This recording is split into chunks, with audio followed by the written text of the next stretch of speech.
everybody, welcome to Bestie Book Reviews. I'm here in person in our little hometown with my bestie Mandy. And I'm here with my bestie Jessica.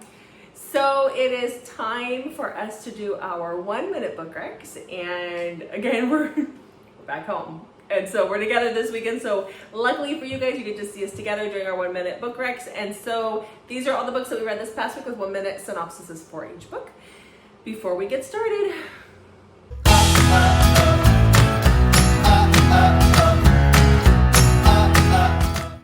well, thanks so much for being here, and we would love it if you have not done so, if you'd hit that subscribe button, and also like and comment on the video. Let us know how your reading week is going. yeah, Or went. and how it went. And for our US peeps, how'd your holiday go? So this is the day after Thanksgiving here. I didn't have Thanksgiving dinner. We're having it, if you guys can't tell, we're in a weird location. We're recording this in a church. Stop. We're in the fellowship hall. My family will have a big Thanksgiving on Saturday. We're in my mom's office. We technically have not had Thanksgiving yet. Okay. Yeah, how was your Thanksgiving? It was good.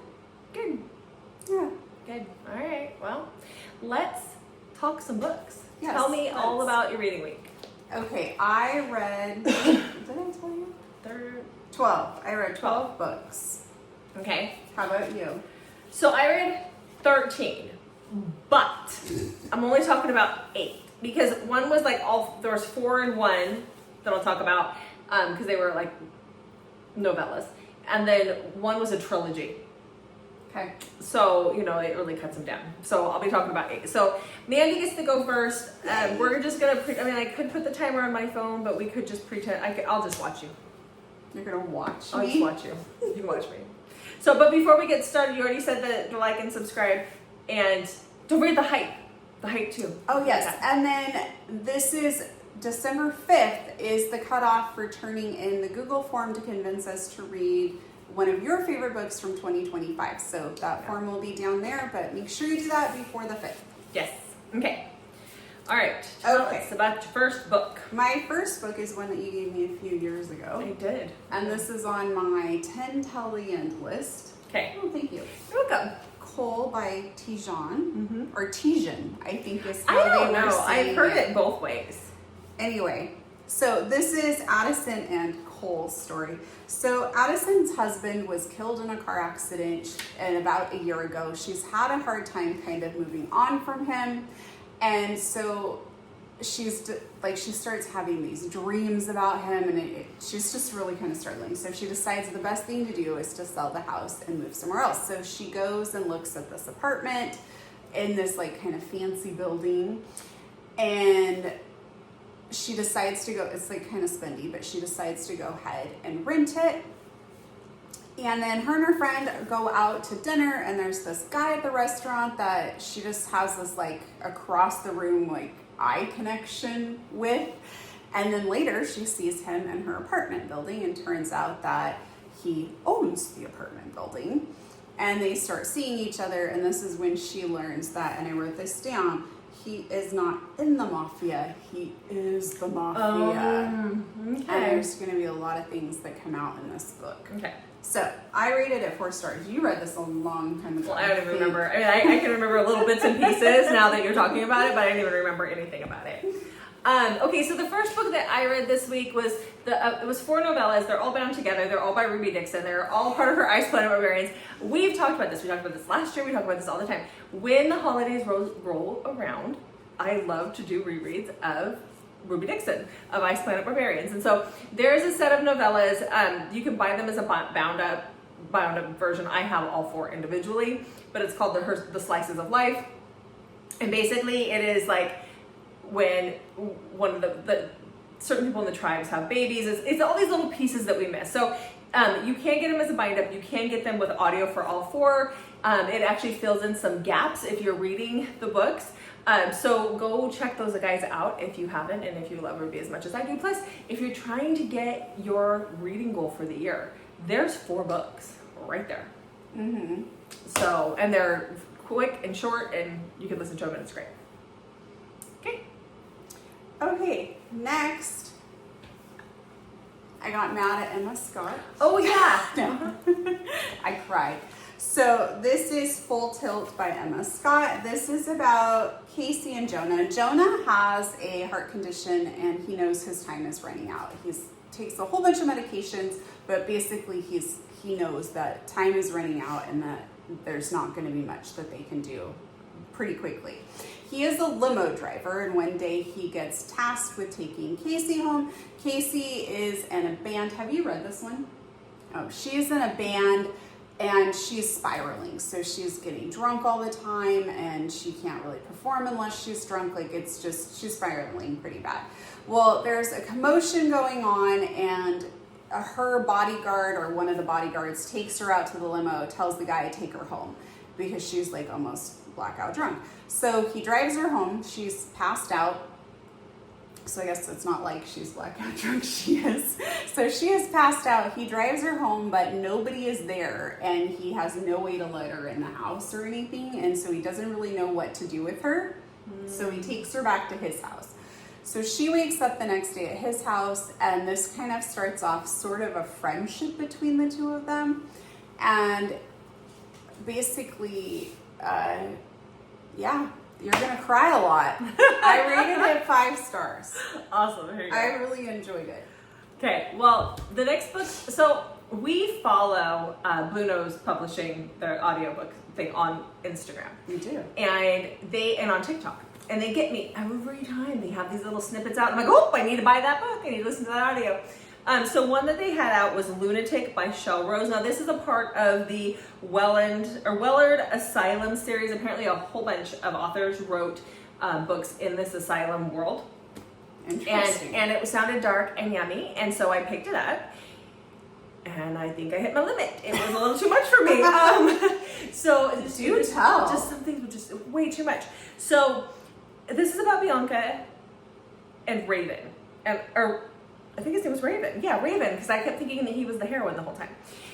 So Raven has been in this asylum for years and years and years. He is completely psychotic. He can't feel love, but he is crazy. He loves to skin people alive. It's just disgusting like that. Weird. Bianca has been accused of murdering her husband.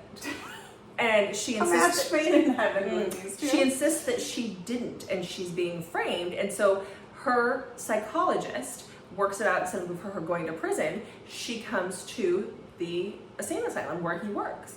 Well, he finagles that so that he can basically rape her before he murders her, because that is his thing, is murdering.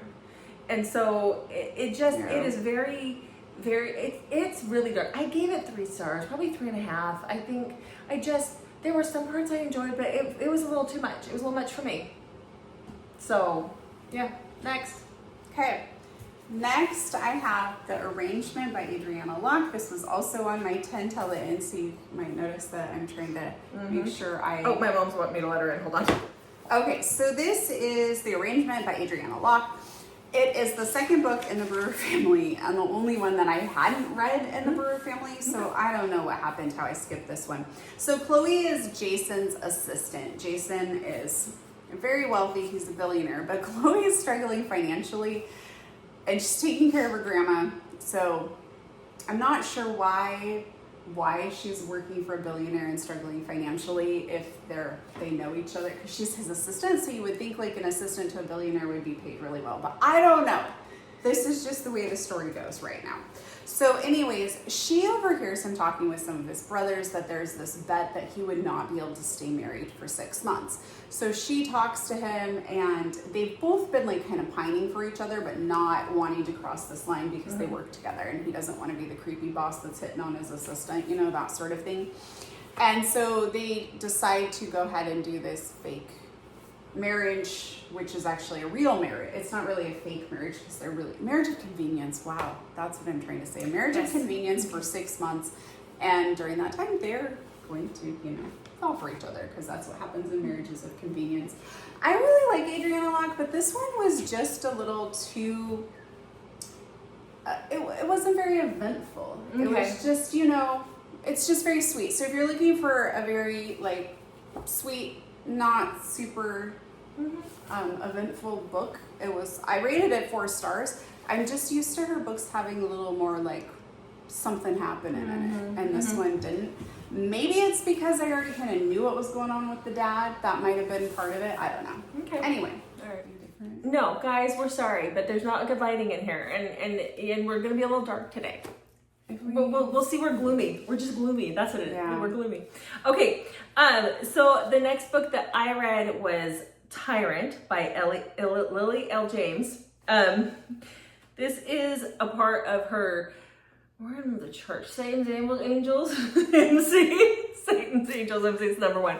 Anyhow, so this one, it is an MC. It's about Tyrant, who is our hero, and he is a part of the MC, and Lark's brother is his best friend, and his brother has taken the fall for something and is now in prison, and he's about like 7 or 8 years older than her. The book starts out where he is taking her to her prom as a favor to her brother, which really made me scratch my head, because there's no way they would let us have a guy take us to prom at our prom if he was 7 or 8 years older than us without getting special permission. But anyhow, that's the deal with that. So he takes her to a prom. A few days later, they both have feelings for each other. They sleep together, and they're going to try and make a go of this relationship, and then she just leaves him. Don't know what that printer is doing over there. She just ups and leaves, and then comes back 5 years later when her mom is dying of cancer, and that is when he sees her little girl, and her little girl has the same unique eyes as him. Dun, dun, dun. Dun, dun, dun. I gave it 4 stars. I think it could have been, if it was fleshed out a little more, it could have been a 5-star, but it was a 4-star, and I enjoyed listening to it. I might continue on in the series. Okay. Next up, I read Mace by BJ Alpha. This completes the Storm series. They can be standalones, but I highly recommend reading the series in order. Yeah. It's a much better reading experience because they build on each other. Yep. So in this one, we have Mace. Jessica's talked about this, so I'll try and be quick. Mace finally decides to let loose after... I really struggled with why he stayed with her for so long. I think because of what he grew up with. I get that, but he should have cut his losses years ago.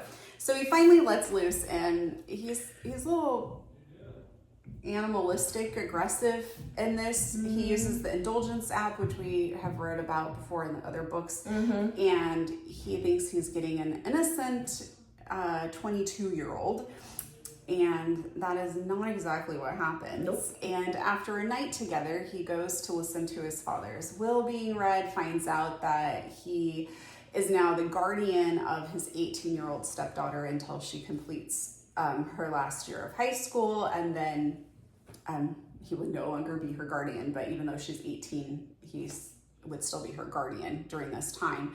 And when he meets her, he realizes that Summer, his stepdaughter, who he is the guardian of, was the girl on the Indulgence apps. And as Jessica said last time, and she might be pregnant. Yeah, she might be pregnant. Would you rate it? 4 stars. Okay. Reed is my favorite. I can say that. No, and wouldn't you love seeing Reed? He was in here again, and yes, it was so great to see him in there. Loved it. Okay, so he hasn't changed a lot. No, has not changed a bit. Nope. So the next book I have is Dark Desires by Effie Campbell. This is the 4th book in the McGowan Mafia series. This one is about Valentina and Logan. So Logan is the oldest brother. We've seen him out throughout the other 3 books, and he has agreed to this arranged marriage situation for their family. He doesn't want to, but he feels the burden of being the oldest and making sure the mafia is okay now that his father has passed away. And so he is engaged to this girl. It's an engagement and a marriage in name only. She has a thing for her bodyguard, and he doesn't really feel that way about her. So they agree that they can have people on the side once they're married. So when all this is happening, he gets on and he sees this cam girl, which he's not really into that kind of a thing, but he just kind of stumbles onto this and he finds this cam girl, and that is Valentina. She is, and we find out very early on when they have their meet cute at his engagement party, she is the cousin to the fiance. And so they kind of meet. He sees her face. She doesn't see his. Complicated. Doesn't see his face. But she does recognize, I think there's a mole, or there's something on his hand that she recognizes when she sees him at that thing, and he recognizes her because he sees her face all the time. He has been infatuated with her, and then this leads to her to joining this weekend retreat kind of a thing. It's like a auction type situation because she hears that he's going to be there and she wants him no matter what. So gave it 4 stars. Yeah. Okay, so next I went to and read All In by Emma Scott, which is the duet, the second part in the duet from Full Tilt. I don't want to give anything away because if I tell you anything about this book, then you know what happens in Full Tilt. So I'll just tell you that I was not ready for what happens in this book to happen yet. I did not like it at all. I really like the writing. I like Emma Scott, so I rated it 3 stars because the writing is just fine. I just did not like what happened in the book. All right. And I stand by it. Okay. All right. Well, last week when we were doing, these guys would have seen it earlier in the week or last week. We recorded it just a couple of days ago, our TBR, for December, and I was talking about an angsty Omegaverse, and I went back and listened to one of my favorite Omegaverses. This is a trilogy. This is The Beta by Evane Michaels, or Evane Michaels. This one is so good. Here's my notes. Yeah. We're supposed to, sorry. I love this one. If you like a dark, angsty Omegaverse, that's what this is. So this is about Talia, who is our heroine. She is a beta, and she goes reluctantly to live with this pack that's already formed. They already have a male Omega, and it's her job to take care of that Omega. She knows going in because her mom is like the woman who has trained all the Omegas, and these are military guys. She knows that she has to get in with the Omega and get in good with him, otherwise she's going to be kicked out because she keeps getting kicked out of other people's packs, and this is basically the last straw for her. And so she goes in to and immediately like goes in and like kneels down in front of the Omega, and all the alpha guys are like, what? Like, this is not normal. They're very cruel to her, but she and the Omega, like, they bond very, very quickly. He calls her his battle pixie because she's been trained in military stuff as well. But you have to question, is she really an Omega? You know, and what happens when there's another one that enters in the pack? Like if she presents as an Omega, not a beta. So we really need more light. We really need more light. Sorry, guys. It is what it is. But yeah, so I mean, I love listening to this again. The first book is on audio, the second and third are not, so you have to physically read those. So okay. Worth it though. So next, I listened to his Ultimatum by P. Rain. This is Piper Rain writing under their dark pen name. So I've been wanting to listen or read one of their dark romances. And I got this through like a newsletter, and it was a free audio. So I was like, woohoo, let's do it. So it says it's a retelling of Beauty and the Beast. And I'll be honest, I'm not really into retelling, so I may have missed why it was retelling. I didn't really see the connections. Again, I probably just missed it. I am familiar with Beauty and the Beast, but not like, not other ones. Yeah. So Annabelle's dad left them in a lot of debt, like $3 million worth of debt when he passed away, and they're going to lose their big family home and all of that. So she goes to Asher, who her dad had all this gambling debt to see what she can do to try and save their house because their mom has not been the same since the dad died. She has a brother, but apparently this falls on her shoulders. I'm not really sure why. But anyways, yeah. So she goes to talk to Asher. Asher says he will forgive the debt if she comes to work for him for 1 year. And then he has her doing dumb things like scrubbing toilets and things like that. And he's just kind of a jerk about it. And his family has this big mansion, and once a month, all these cars with highly tinted windows pull up, and they have some sort of shindig there, and she knows nothing about it. Well, it turns out in the basement, they have like sex club parties down there. And I am just really not into that sort of thing. And a lot of like why they ended up liking each other and all of that, that stuff just fell really flat for me. So I only rated it 3 stars. I really like Piper Rain though, their writing. So I feel like it might just be this particular series. So I will definitely try their P. Rain stuff again in a different series. Okay. Well, next I got excited because I saw that Ruby Dixon had an audiobook that was coming out, and it was part of her Reserverse Tales, which is a bunch of novellas that she has, and I really love them. So I went and got the audiobook. Then I started listening to it, and I was like, I think I've read this before. Yes, I had read the book, but we're still going to talk about it because I listened to the book because I used my audio credit on that, and I'm gonna listen to the book. So this is When She Wishes by Ruby Dixon. This is about Peyton and Boderi, I think is how we say his name. So Oderi is, he's the feline type alien that's there. And he's got really bad lungs, and he's been on space stations for years, and now he is on Rizda 3, which is a farming community, and the air has been great for his lungs, and he really, really loves working there, but he's about to get shipped out somewhere else. And so he goes to the port commander and says, is there any jobs for me here? And they say, yep, we have one at a farm, and somebody needs a farm hand, so go out to this address and see if this will be a good fit for you. So he does that, and when Peyton answers the door, he realizes that it is this girl that he had a one-night stand with, a handful of weeks, months prior, and he hasn't been able to get her out of her mind, even though they never exchanged names because she was drunker than a skunk. Oh, and by the way, she's pregnant with triplets. And they're his. Yeah, she says to him, I'm having a litter. It's hilarious. So the audio was great. Mason Lloyd, who's always does a lot of Ruby stuff, did it, and it was great. I really, really enjoyed it. I have 3 boys, and my husband is one of 5 brothers. And so when I was pregnant with our third, before going to the doctor and getting everything confirmed, I just had this horrible fear about having triplet boys. So I would also end up with 5 boys. Yep. Yeah. Did not happen. Okay, good.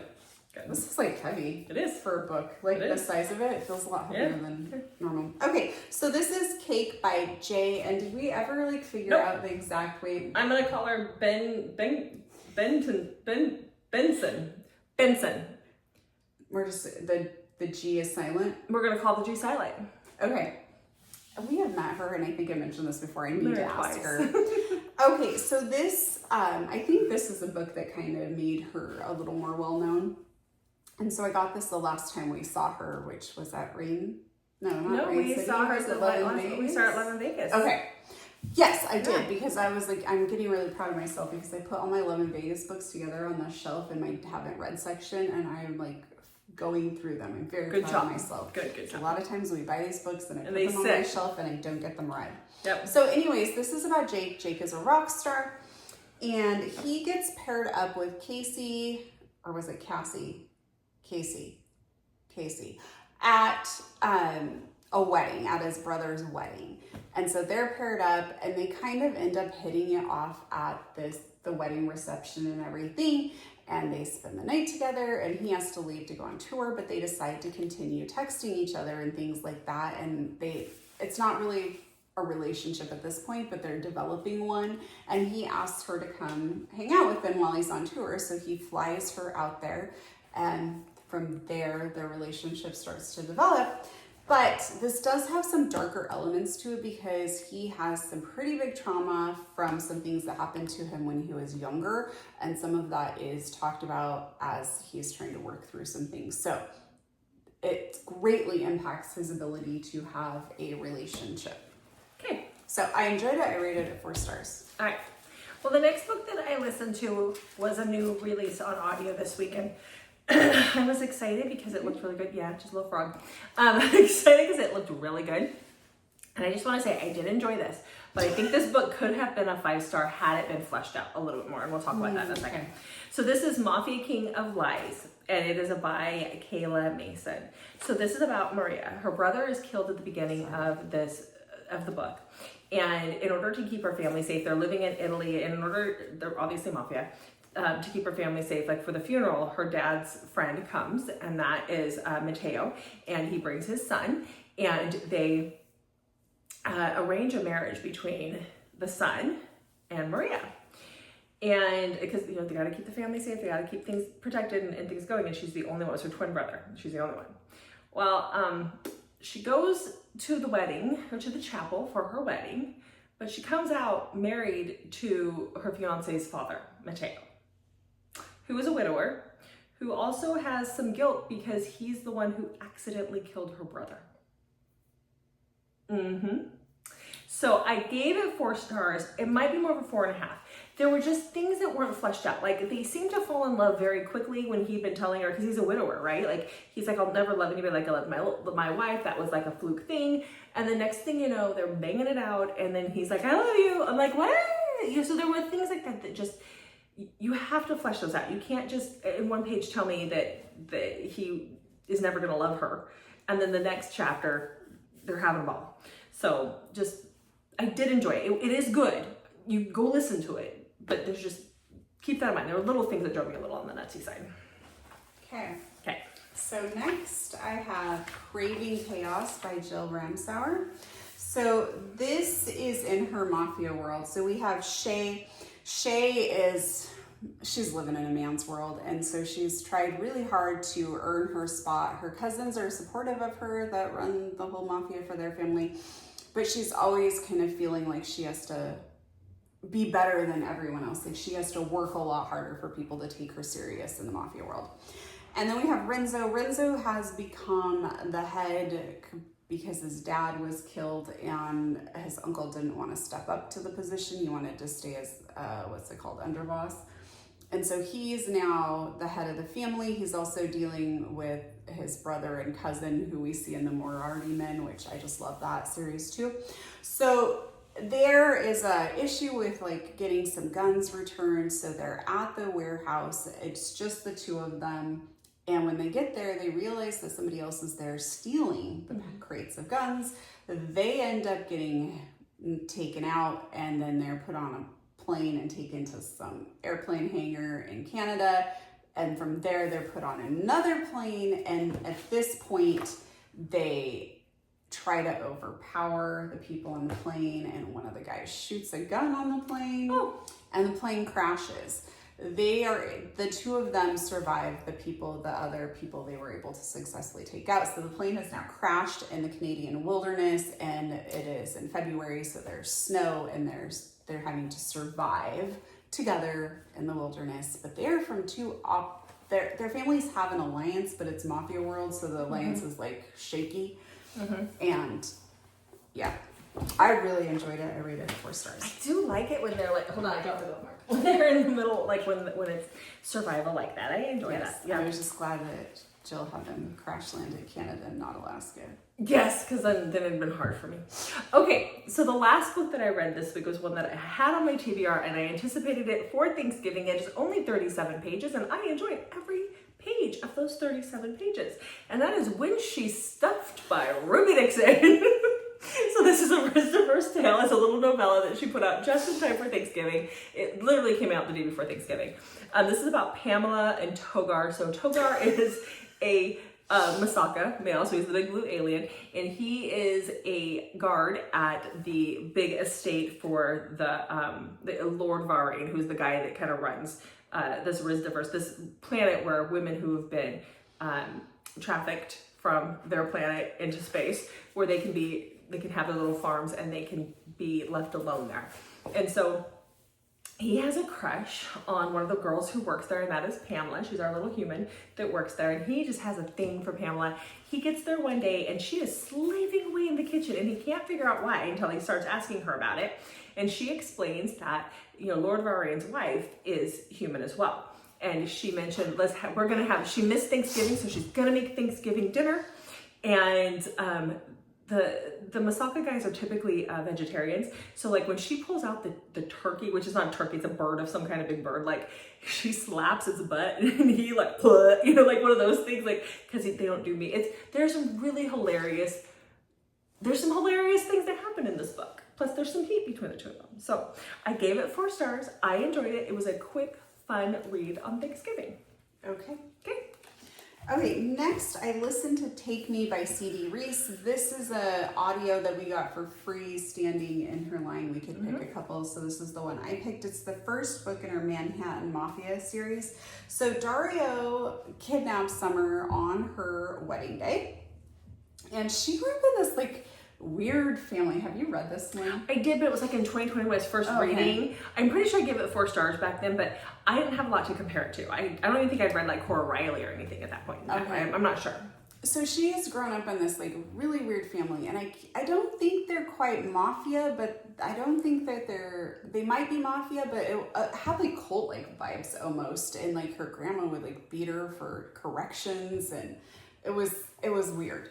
But anyways. So Dario takes her but he's horrible to her. Like, he does like horrible things to her, makes her do certain things so she can earn a drink of dirty water. Like, he's just awful. That might be why I liked it more than you. But he never, he stays like that through the whole, like, I just don't like him at all. But it's a trilogy. But he degrades her all the time, and he never redeems himself. But she seems totally okay with all of it. I rated it 3 stars. Okay. It is a trilogy, though. I got over it pretty quick. Is it still recording? Yes. Okay, good. Just want to make sure. Okay, it's still you. Oh, I'm okay. done. Apparently I was in a mood. Yeah, you were. Because then I was very excited to get started on my TBR. I wanted to read Call Him Daddy by Katie A. Perez. And Brandon Francis does the narration for it. And I think he was like up for an award or did get an award for his narration in this. And this is a duet. And so I was like, ooh, I'm going to listen to the first one. But it's super short, like really, really short. And this is Aria and Theo, which surprised me. So this is the one where Theo finds out his fiance has been cheating on him. He demands a paternity test, and it turns out the baby is not his. So he just hightails it out of town. That happens like in the first couple of minutes. He's now back in town to settle his mother's estate. Oh, this one. Okay. He's back in town to settle his mother's estate. He's at the bar. He's doing some drinking.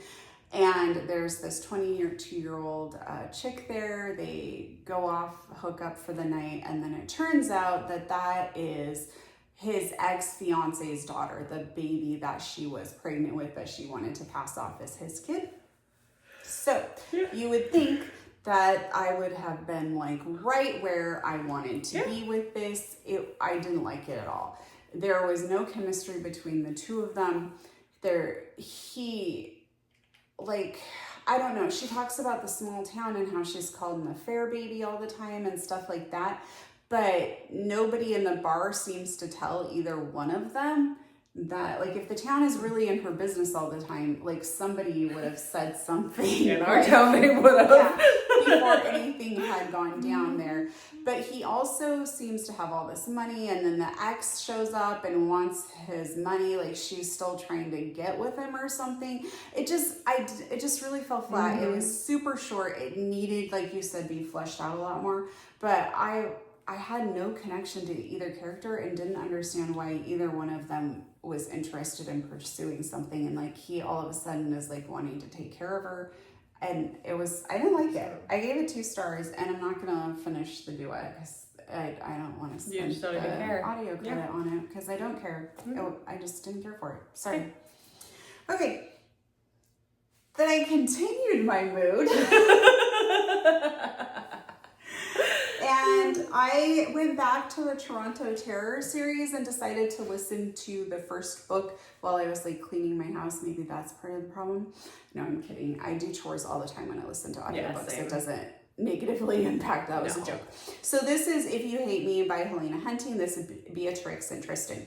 So I just don't like it when people are mean to each other, apparently. I love it.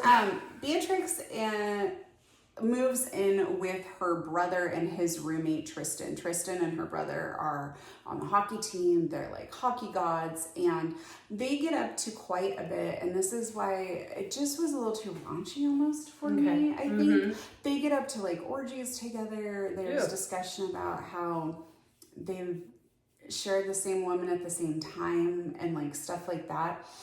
And then so she's living there, and the two of them just hate each other. They're like really mean to each other. And then all of a sudden there's like a kitchen scene with an English cucumber that gets used and then ate while it's being used. Nope. No. It was a little too raunchy for me. But he continues to be really mean to her, and she kind of continues that. And then the brother just like doesn't want them to be together or something, so they are keeping it secret. Then he finds out, and then he's like really toxic about it. Not like, I can't believe that if you're gonna be with my sister, you better be committed to her type thing. No, he's just like just awful. I don't know. I just didn't care for it, so I rated it 3 stars too. Okay, but things get better at the end of my reading week. on Thanksgiving, I read Boyfriend by Serena Bowen. I was very, very excited to read this one. I'm anxious to see it because I have it on my Kindle. I have the audio on my Kindle too. I really, really enjoyed this one. Okay, good. So this is about Abby. Abby is a waitress at the Biscuit in a Basket, which I just love that name. And she is working really hard. She's trying to graduate early. And so she works crazy number of hours at this restaurant while going to school. She doesn't have a lot of money, so she's in a crappy apartment, all of that stuff. Well, the hockey team always comes in. They have a table there. They eat there like 3 or 4 times a week. And they are pretty good tippers. Abby has their orders kind of memorized. She's a really good waitress, so she spends a lot of time at their table. And she's kind of gotten to know them a little bit just from like overhearing conversations and things like that. Well, Weston doesn't want to go home for Thanksgiving, so he does a rent-a-boyfriend thing, and he's done this before. He puts up an ad, and people... I've seen those at home. People are actually doing them. People can then call him and set it up. Well, she overhears part of why he's doing this, so when she sees him put it up, so she goes, because she's kind of had a crush on him, but doesn't think like he's going to pay any attention to her. So she calls and sets it up, and she kind of knows like to talk up the food and stuff. Oh, that's cute. And so he takes her offer, and they go together. And little does she know, he's actually surprised when he comes to pick her up that she's actually the hot waitress from Biscuit in a Basket. So they go to that Thanksgiving. Well, then he asks her to come home with him for Christmas for his sister's engagement. And I won't give any spoilers away, but his family's way, way messier. And so he's like, I could really use this buffer, basically. Mm-hmm. So I loved it. I rated it 5 stars. It was really good. Good. I'll have to actually read it now. Maybe at Christmas. I read it at Thanksgiving, so yeah, and it goes into Christmas. Yeah. So it was just a really good read. Okay. I just enjoyed it a lot. Okay, well there you go, guys. That wraps up my There was our reading week for the week of Thanksgiving. Yes. Mm-hmm. Okay. So yeah, definitely you could read Boyfriend to for get Christmas vibes in there too. Yeah. Like, I mean, it even has the Christmas lights. I might have to make an exception. Yeah. With my Christmas stuff. And that book is actually part of Holidaying. So if you get Holidaying, you can get the Kindle from it. The first book is Holidaying, and then there's 2 holiday novellas, which I will be reading because that is on my 10 till the end that somehow turned to 15. Yeah, and I haven't been reading those. Oops. I'm going to do it. I have 3 left. Brown noser. Okay. Brown nosy. Nope, she just likes a challenge. Okay, let's do it. Wrap this up. Well, thank you so much for being here. How are you guys, if you guys chose to do 10 to the end with us, how are you doing on that? Let us know in the comments below as well. Tell us all your bookish things, and make sure to check back on Mondays, Thursdays, and Saturdays. And definitely this Wednesday. This Wednesday is really fun. We have a really special video for you guys that I think you're really going to enjoy. A little behind the scenes peek that I think you guys have been asking for. Yeah, so make sure you check out our Wednesday video as well. Exactly. All right, guys. Thanks for watching. We'll see you in the next video. And sorry about the lighting. Yeah.